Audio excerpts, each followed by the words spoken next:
Welcome everyone to Pure Grace Ministries. We're so happy to have you with us here, here physically with us, and here out there in internet land and TV land and wherever you're from. We're happy that you tuned in, and we hope that you'll be blessed and encouraged. And you can always go to our website and find loads of other materials and some really encouraging messages too. We're at puregracenyc.org, so check us out sometime. Tonight, we're going to continue with something we started last week.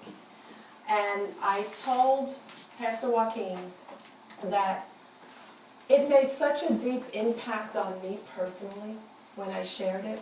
I think of everything that I've had the privilege to share, I have to say last week, for me personally, made such a deep impression and impact on my life.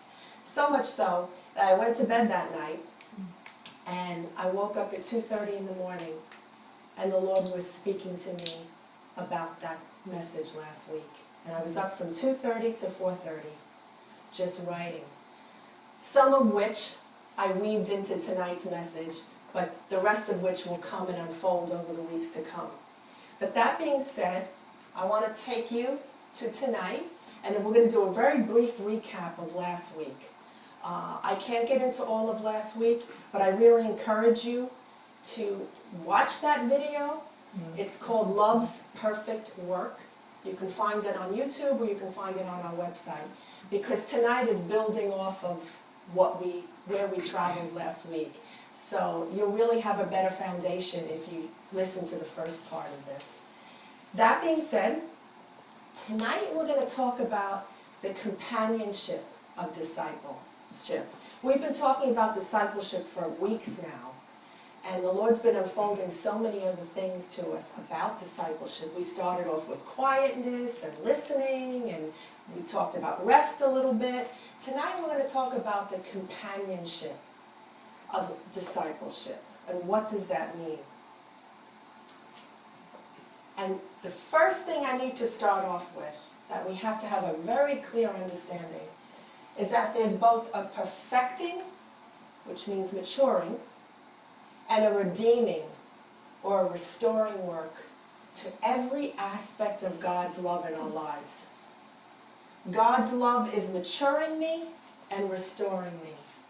So two aspects of the work of God and His love in your life does a twofold work. It perfects you. You go from glory to glory. It matures you. It purifies you. But it also restores you. Two acts of God's love. Perfecting you, maturing you, and restoring you. Restoring what was lost. Restoring the broken things back to health. Those are the two primary works of God's love in your life, in my life. To mature me and to restore what was broken and lost in my life. You need to have a firm foundation in that before you can build on anything else. So I wanted to start off with that. And now I wanted to talk a little bit about our last session. For those of you who were here and those of you who tuned in, we spoke about Mother Teresa. And I thought this was a great picture because when I think of Mother Teresa, I only ever knew her old. I never seemed to think that she was ever young. But here's proof that she was young at one point in her life. And this is when she was 18 years old. And I'm going to read you just a little bit from my notes. But as I said, I can't go back. Last week was very extensive, so go and listen to that. But I want to just refresh our memories because I don't know about you sitting here, but it made such a deep impact on me to read about her private life and her private struggle with faith and her crisis of faith. And so last week we shared those startling insights. And although Mother Teresa was always very cheerful in public, privately she had spiritual dryness. And she had darkness of her soul that never really lifted in her entire life. She was painfully aware of this contradiction. There was such a contradiction between her inner man and her public demeanor. They didn't align. There was such a contradiction with her. And she once wrote, and this is a quote, which we quoted last week, "My smile is a mask or a cloak that covers everything." And I thought about how often do we walk around smiling on the outside but really crying on the inside. That's something all of us can relate to. Wearing masks, wearing shields, wearing covers. When we're in church, hallelujah, praise the Lord, everything's fine, when it's really not fine. So she had this inner turmoil of this mask that she was wearing. It wasn't really her. So, and I want to just be a little factual on this. I had mentioned last week, there was a fascinating article written about her in Time magazine in 2007. And it was based on her private letters, which she never wanted to go public with, but they were released anyway. So all of this is based on her private letters. And I want to make it clear, although we're talking about Mother Teresa, I don't want it to in any way have anyone misunderstand that we're disrespecting her or disparaging her memory in any way. Mother Teresa did tremendous works on this earth. So many millions of people were benefited by her selflessness. So we are in no way disrespecting her. But I think there's something so important about her private letters that we can connect to. And so that's what I want. I want to build on that tonight. Teresa's private letters revealed her deep private pain. For the last 50 years of her life, she felt no presence of God whatsoever, neither in her heart and not even with Holy Communion. After receiving an important prize, Teresa once wrote, "This means nothing to me because I don't have him." According to one of her trusted advisors, Teresa once commented, "I spoke as if my very heart was in love with God, tender, personal love. But if you were there, you would have said, what hypocrisy." One of her advisors commented, "I've never read a saint's life where the saint has such an intense spiritual darkness. No one knew she was that tormented." And the sad thing was that the harder Teresa worked and the more missionary success she achieved, the worse she felt. Sadly, her personal life revealed that ministry was no substitute for his presence. How many of us can fall into that trap? Ministry will never ever be a substitute for his presence in your life. And you don't need to be Catholic to understand that. That's a trap that anyone from any background and any faith can fall into. Although she devoted her life to serving others and she sought a life of serenity, I mentioned last week, daily she woke up at 4:30 a.m. every morning to write to Jesus. Yet she could never find rest because she couldn't find him.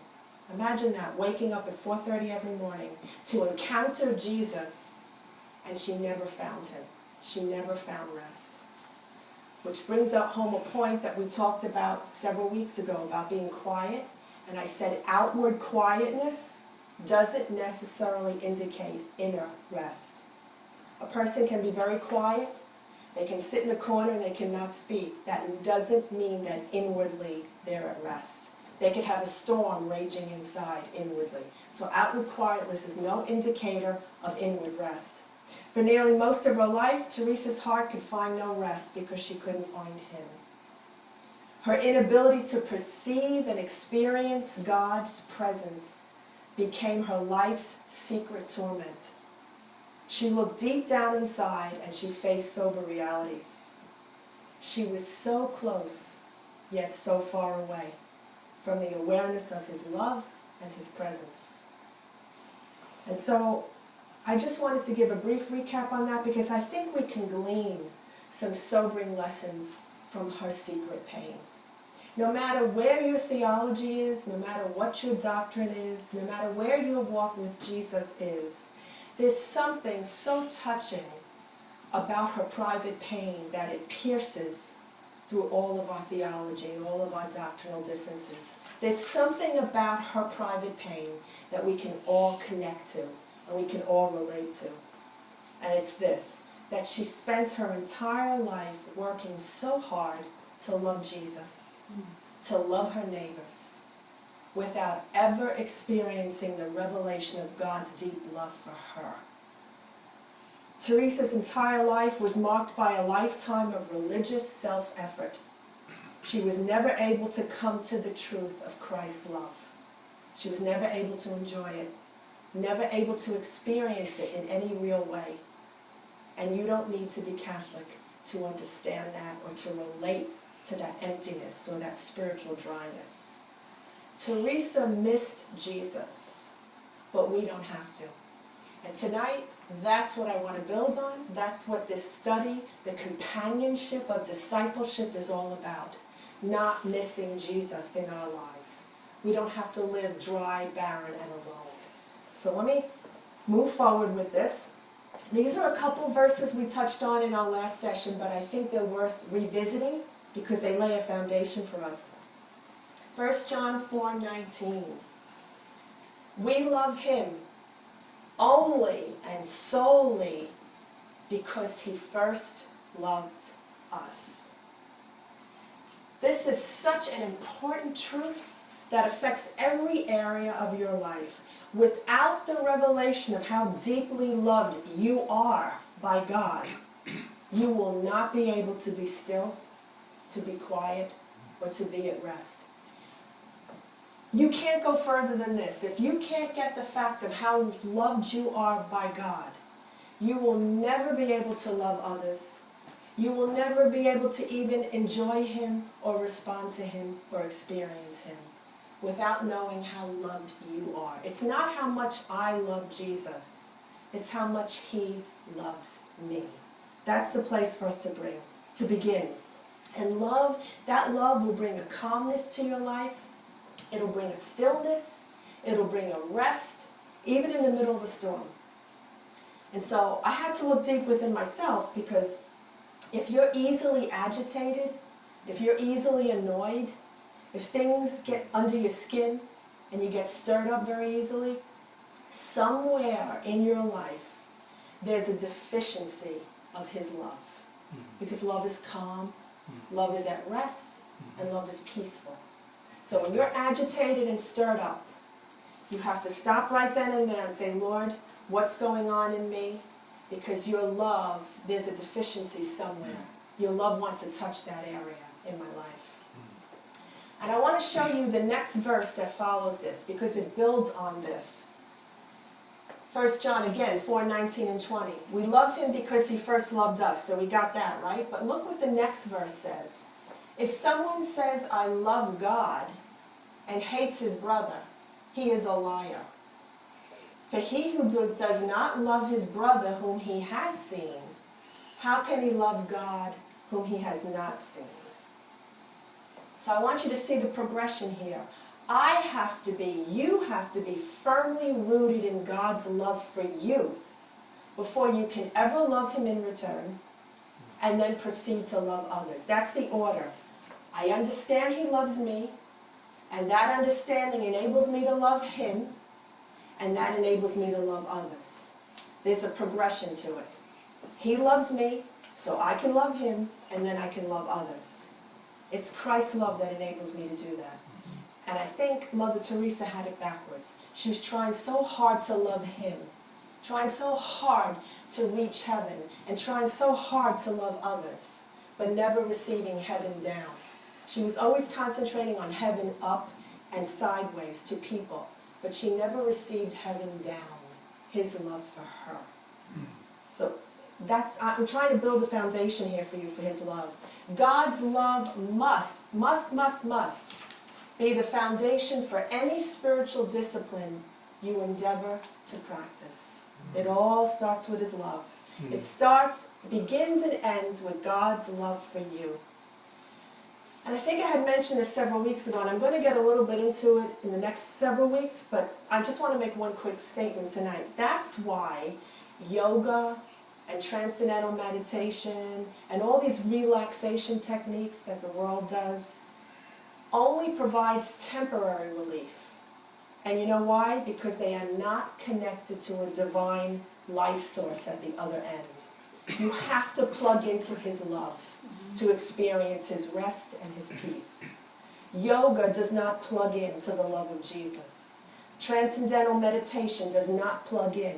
There's no life source at the other end of that. That's why it's only temporary. We'll get more into that in the weeks to come.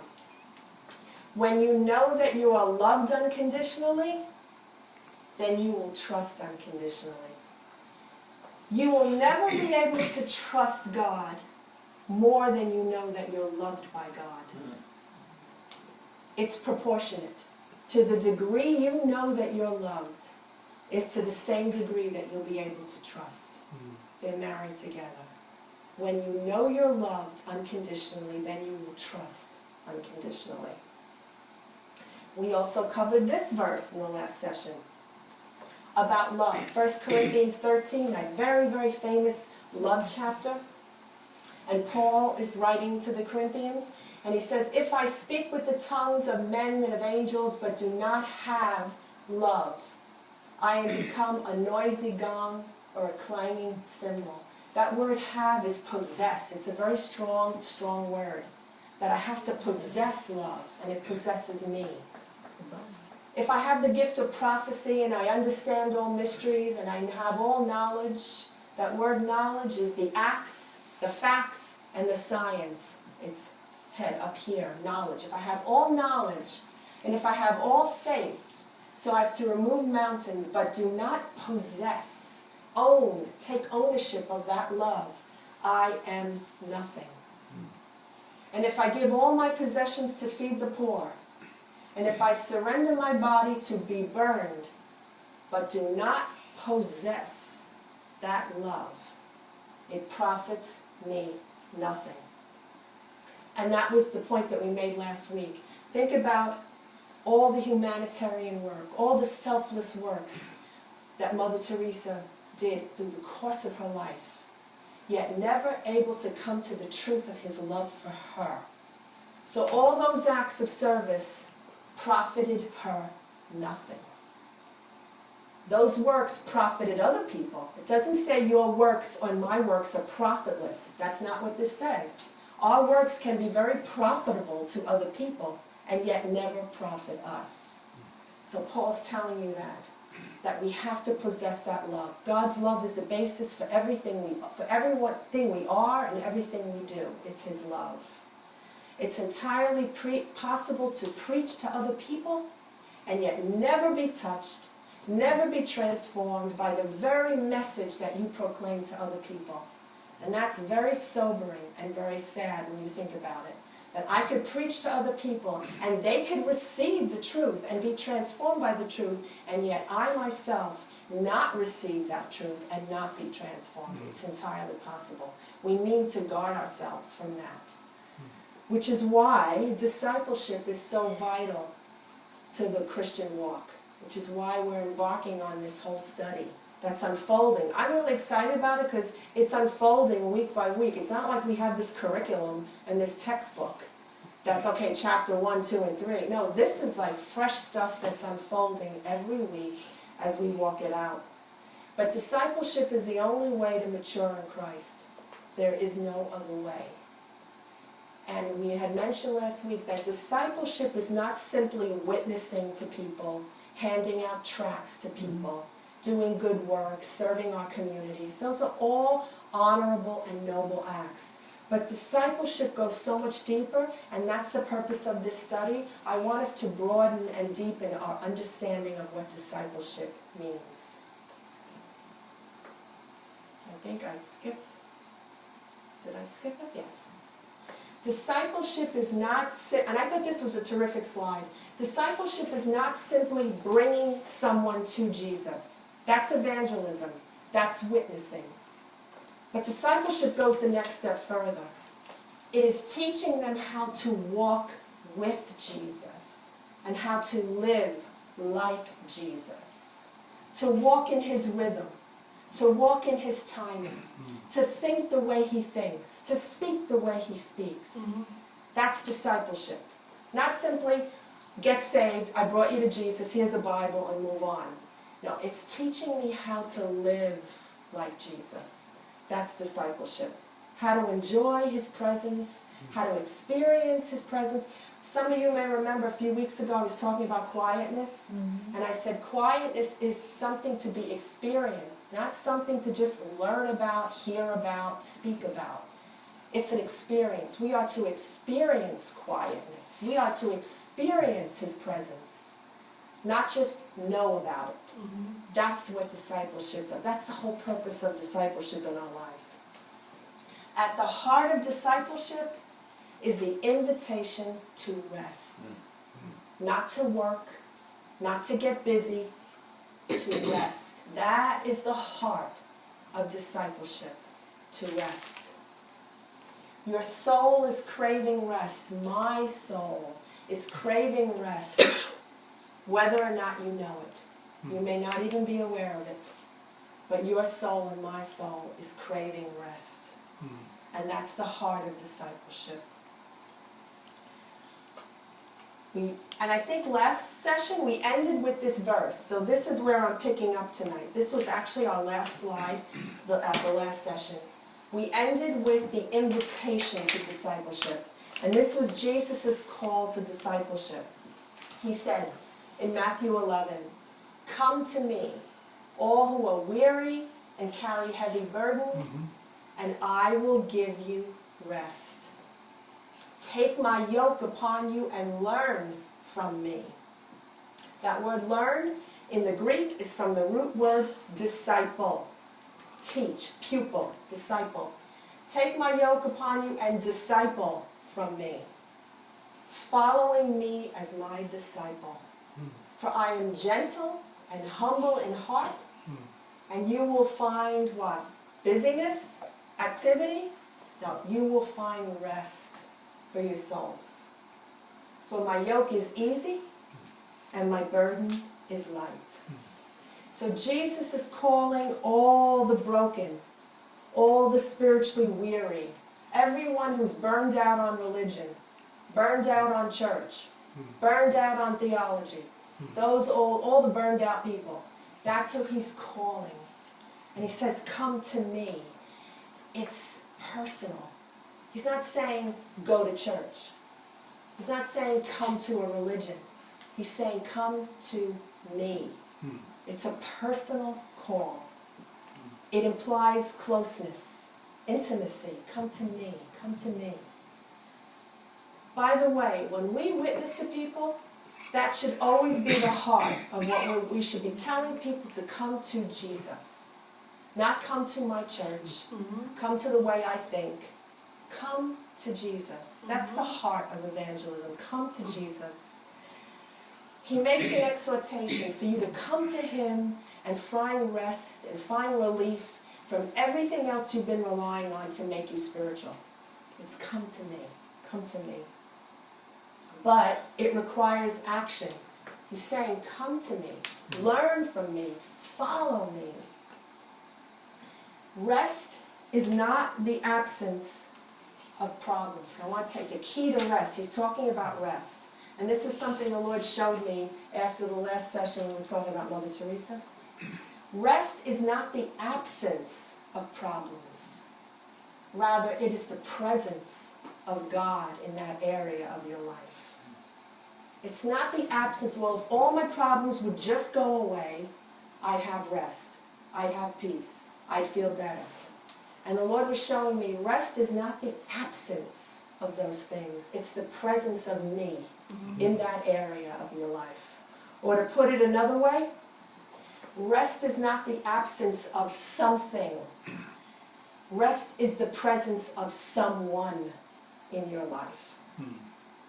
Rest is not an absence. It's a divine presence. We need to get that in our spirit. It's not the absence of all my problems. It's the presence of him in that area. Seeking his presence. It's the awareness of his presence. What Mother Teresa never could seem to find. The awareness of his presence. And it struck me that something down deep in the heart of men and women today is desperately trying to recapture Eden. To get what was lost. To recover what was lost in Eden. To return back home again. Do you remember a scripture? Pastor Joaquin shared it and I shared it in Isaiah 30:15. In returning and rest you shall be saved. In quietness, and in confident trust shall be your strength. In returning, that word returning means to come back home again. There's something in the heart of every man and woman that is trying to find what was lost, trying to return to Eden, trying to return to that intimacy, that fellowship that was lost. And that's why I say that the call to discipleship is a call to companionship. It's a call to fellowship. It's not a call to duty. It's not a call to service. It's not a call for you to change yourself. At the heart of discipleship, it's an invitation to rest in Him. And it's a call and it's an invitation to companionship, to fellowship. Matter of fact, Jesus' first words to His disciples. Do you remember His first words when He called Simon Peter, when He called Andrew, even when He called John and James? His first words, very simple. He simply said, "Follow me." He said, "Follow me, and I will make you fishers of men." Follow me, discipleship, and I will make you fishers of men, evangelism. It's the discipleship and the evangelism married together. His first words were so simple. He just said, "Follow me." I want to read one of those instances where He encounters the disciples for the first time, what I'm talking about. It's in Matthew chapter 4, and it says, "And Jesus, walking by the Sea of Galilee, saw two brothers, Simon called Peter and Andrew his brother, casting a net into the sea, for they were fishermen. Then He said to them, 'Follow me.'" That word follow in the Greek means come here, come close, accompany me, be with me where I am. That's all He said to them. Follow me, and I will make you fishers of men. They immediately left their nets and followed Him. So going on from there, He saw two more brothers, James, the son of Zebedee, and John, his brother, in the boat with Zebedee, their father, mending their nets. He called them, and immediately they left the boat and their father and what? Followed Him. And what I found fascinating about this, I never noticed this before, notice that Jesus, when He called His disciples for the very first time, His first encounter and interaction with them, He never told them what to do. He never told them where to go. He didn't tell them, go over here and do this and do that. It wasn't necessary because they were simply with Him. All He did was call them to be with Him. He didn't tell them to go here, go there, do this and do that. He just said, be with me. That was the call. Be with me. And so, as Jesus followers, that we all are, our guideline in disciplining other people and discipling other people should always model Jesus' invitation. This is what we should sound like. This is what we should look like. This is what we should sound like and look like. You and I, this is what we should sound like and look like to others. Come with me to Jesus and follow me with Jesus. That, in a nutshell, is discipleship. And that's what our lives should model. It's so simple. Come with me to Jesus and come with me to follow Jesus. You see, evangelism and discipleship, they're married together in the person of Jesus. It's all fulfilled in the person of Jesus. And unfortunately, Pastor Joaquin and I, and I'm sure all of you, have discovered there's a lot of people roaming around that they only want to fix to their problem, but they don't want to be fixed themselves. And so you have to know the following truth in your life. When you encounter people like that in your life and in mine, where they just want to fix, Jesus is just an ATM. I have a problem, Jesus helps solve my problem, and then I move on. But they never really want to be fixed. So when you encounter those people, it's important that you know and remember this truth.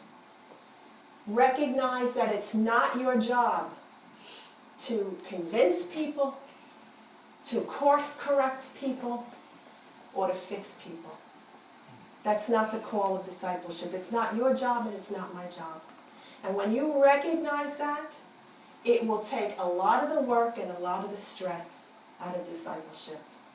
My only job is to tell you, come follow me with Jesus. It's not my job to sell you on Jesus, to convince you about Jesus, to force you to follow Jesus. It's not my job. My only role is to ask you to follow me with Jesus. It makes it so simple, and it takes a lot of stress off of us in dealing with people. Discipleship is a call to action. It's not merely a thought process. You just don't sit around and think about being a disciple. There's a whole lot of people, they spend their whole lives thinking about being a disciple. No, disciple is an action. Jesus said, follow me. That's a verb. It's a call to action. You just don't sit around and think about it. Hence, now, the cost of discipleship. And I had mentioned this, that's how I ended the last session. I said, you know, there's a cost to discipleship.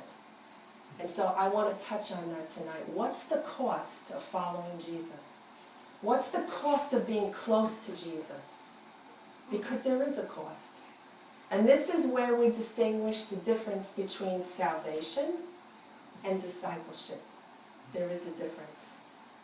And it's this. In a nutshell, I'm going to compact it. God's Son and His gift of salvation to us is absolutely 100% free. Completely, completely free. No cost to salvation. God so loved the world that He gave His only begotten Son. Free. Totally free. Salvation invites me to receive God's free gift of eternal life. So salvation is all about me receiving something that I never deserved and I could never pay for on my own. It's a completely free gift through Jesus Christ our Lord. It's free. But discipleship will cost me. And you say, oh, what is it going to cost me? Very simple. Discipleship beckons me to let go of me. That's the cost. Not to do more, not to be better. The cost of discipleship in my life, the cost of becoming like Jesus, walking near to the heart of Jesus, hearing the voice of Jesus, the cost to me is letting go of me. Emptying myself. What does that mean? Well, let's hit it where it hurts, where we really live our lives. What does that mean, letting go of me? It means my ways, my plans, my pettiness, my touchiness, my sensitivities, my bad attitudes, my selfishness, my anger, my unforgiveness, my need to control and get my own way. That's just a small list. I'm sure you can think of a lot of other things that I need to let go of. That's the cost of discipleship, letting go of me. A disciple or a follower of Jesus surrenders and yields to His Spirit. To be emptied of me, that I might be filled with Him. To be emptied of me, to be filled with Him. That's a disciple. And I wanted to talk tonight from here about an alabaster box. But I don't think I'm going to do it because I'm going to hold that off to the next session because I want to do it justice and I don't want to just skip right over because it's too precious. But I will show you the slide. This is what we're going to talk about, this, the alabaster box, because there's something so precious in this story about emptying ourselves and being filled with Him. And I said, I'm going to give you just a little nugget, and that maybe you'll come back because you'll get curious. But I want to do it justice, and I can't do it justice tonight, so I'm just going to skip along here because I don't want to lose you. I want to go on to the poured out life. Remember we talked about being emptied of myself, that I might be filled with him? Mm-hmm. Discipleship requires emptying yourself. What does that mean? It means my past mistakes, my regrets, my shame, my guilt, as well as my future plans, my hopes, my dreams, my goals. It's a decision that only you can make, that only I can make. You can't be forced into it. No one can talk you into it. It's a decision of your heart. Do I want to be all in with Jesus? Do I want to walk that closely with Jesus? It requires everything, all of yourself. And anyone who tells you less than that is doing you a disservice, because it requires you being all in to receive all of him.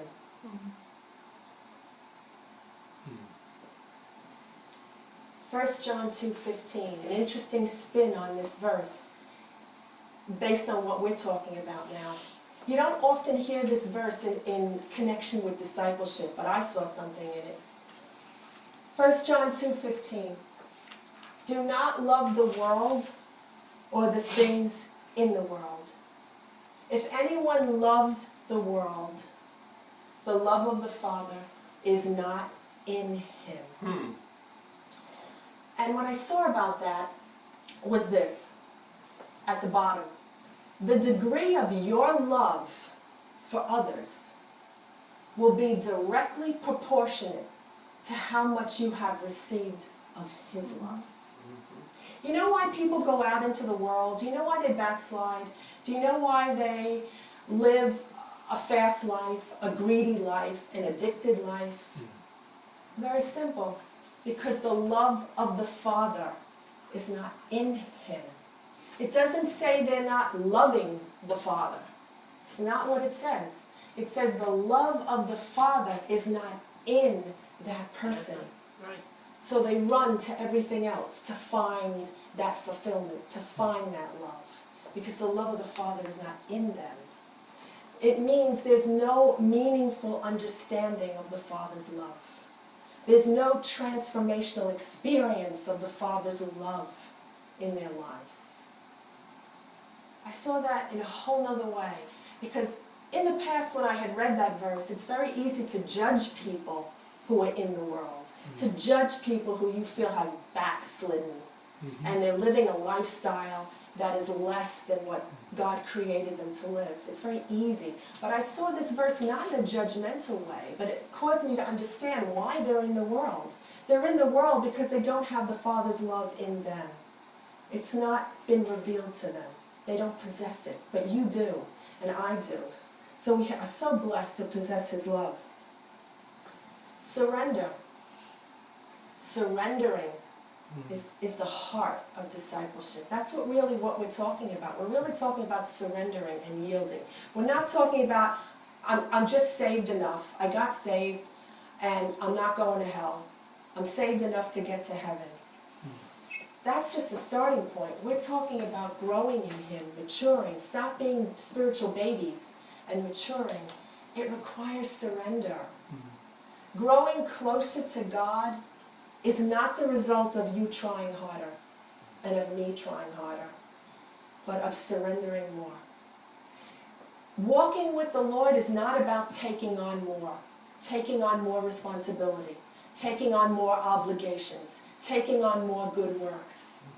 Walking with God, I have discovered, is about surrendering more, unhitching myself, unloading myself of the things I carry around. It's not about taking on more. It's about letting go of more, surrendering more, emptying myself more. That's what surrender is. It's about yielding. It's about letting go, getting unhitched and unburdened from the things that weigh you down and slow you up. God cannot fill a vessel that is already full of oneself.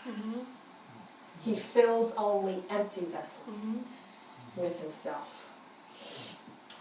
I thought of the wonderful story in the Old Testament. Do you remember Elisha when he visited the widow and all she had was a small jar of olive oil?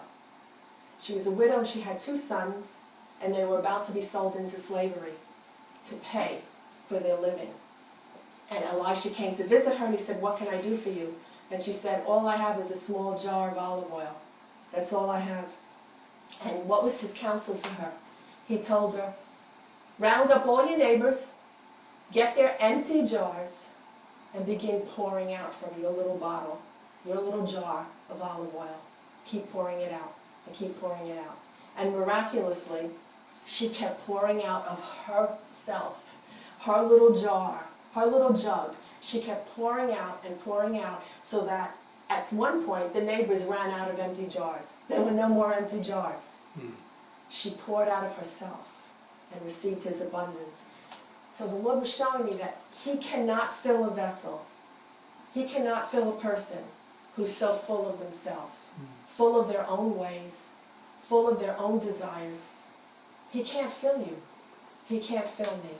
He fills empty, yielded, surrendered vessels with his glory, with his power, with his presence, with his joy, with his peace. But you have to be empty. That's the cost. That's the cost of discipleship.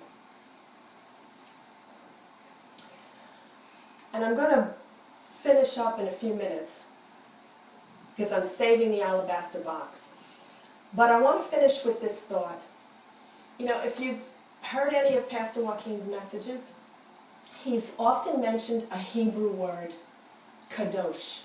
He's talked about kadosh, which very simply means set apart. The showbread, the cups, the utensils, the plates in the temple were kadosh, set apart for holy use. They were consecrated for holy use. You and I are the temple of the Holy Spirit today. We are kadosh. We are set apart. And I began to see that when you begin to embark and walk along a path of discipleship, there is a setting apart about your life. Others will begin to separate themselves from you. You won't have to do a thing. You'll discover that the sifting and the separation occurs naturally. People who were your friend won't be your friend anymore. You will lose relationships. People who you were so tight with, you won't be as tight with them anymore. And you won't have to do a thing. You'll find the separation happening naturally. It'll occur all on its own because you are kadosh. You are set apart. Expect it, anticipate it, that if you're going to walk this path of discipleship, there will be a separating from people who will not walk that path. It'll happen. Sifting and separation go hand in hand. They go together. Sifting and separation, walking hand in hand on the path of discipleship. Setting apart, kadosh. Be prepared to lose some along the way. And don't mourn the loss. That's a big one. Don't mourn the loss. Pastor Joaquin and I have gone through that now multiple times. People who were once close to us are no longer close to us. There's been a parting of the way.